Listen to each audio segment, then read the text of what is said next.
আমরা দেখেছি জুলাই এবং আগস্টে গণ অভ্যুত্থানকে সফল করার জন্য বাংলাদেশের যে সকল শিক্ষকরা বিভিন্ন প্রেক্ষাপটে অবদান রেখেছেন তাদেরকে বাংলাদেশের বিভিন্ন বিশ্ববিদ্যালয়গুলোতে দায়িত্ব প্রদান করা হচ্ছে না।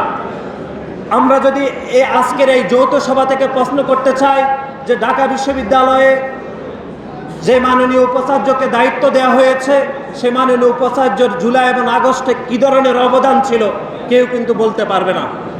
যারা জুলাই এবং আগস্টের গণহত্যার বিরুদ্ধে সোচ্চার ছিলেন তাদেরকে ঢাকা বিশ্ববিদ্যালয় সহ কোনো বিশ্ববিদ্যালয়ের বড় বড় কোনো দায়িত্ব দেওয়া হয়নি।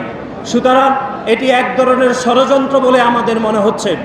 বাংলাদেশের জুলাই এবং আগস্টে যে 2000-এরও অধিক ছাত্র জনতা গুলিবিদ্ধ হয়ে শহীদ হয়েছেন তার মধ্যে শহীদ মুগ্ধ, শহীদ ওয়াসিম এবং শহীদ সাঈদকে একটি আইকনিক শহীদ হিসাবে এদেশের ছাত্র জনতা গভীরভাবে মনে রাখছে। কিন্তু আমরা দেখেছি এই অন্তর্বর্তীকালীন সরকার পাঠ্যপুস্তকে শহীদ ওয়াসিমের নামটি বাদ দিয়ে শুধুমাত্র সাঈদ এবং মুগ্ধের নামটি অন্তর্ভুক্ত করেছে। কেন ওয়াসিমের নাম কেন বাদ যাবে?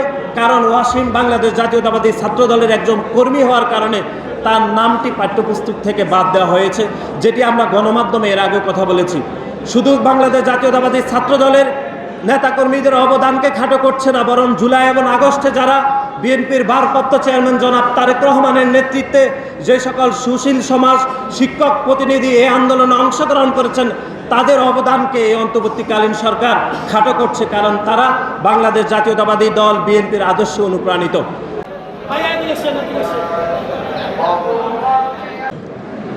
রাস্তায় অযাচিত কোনো ব্যানার ফেস্টুন লাগাবেন না নিজেদের ছবি দিয়ে।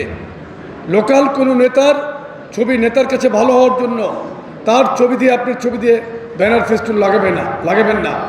আমি জাজিরা দিয়ে আস্তে আস্তে দেখলাম দুনিয়ার ব্যানার ফেস্টুন গেট, এগুলোকে বর্জন করতে হবে। নিজের রাজনৈতিক মেরুদণ্ডকে শক্ত বানান।